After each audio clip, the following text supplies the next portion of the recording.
UK royal ఫ్యామిలీలో ఇలా జరిగిందంటే నమ్ముటరా? ఫార్మర్ ప్రిన్స్‌ని పోలీస్ అరెస్ట్ చేశారు అని రిపోర్ట్స్ వస్తున్నాయి. అవును ఫ్రెండ్స్.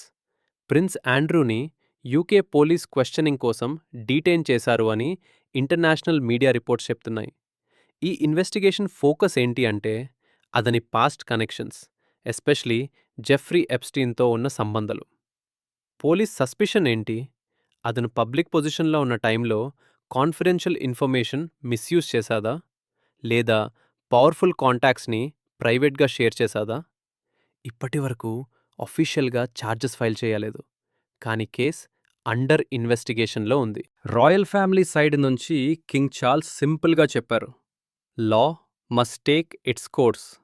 అంటే లా అందరికీ ఒకటే అని ఇండైరెక్ట్ మెసేజ్. ఈ ఇష్యూ వల్ల రాయల్ ఫ్యామిలీ రెప్యుటేషన్‌కి పెద్ద ఇంపాక్ట్ వచ్చింది. సోషల్ మీడియాలో ప్రశ్న ఒక్కటే. పవర్ ఉన్న వాళ్ళకి కూడా లా ఈక్వల్‌గా వర్క్ అవుతుందా? మీ ఒపీనియన్ ఏంటి? జస్టిస్ స్టార్ట్ అయిందా? లేక ఇది ఇంకా బిగినింగ్ మాత్రమేనా? కమెంట్స్‌లో చెప్పండి.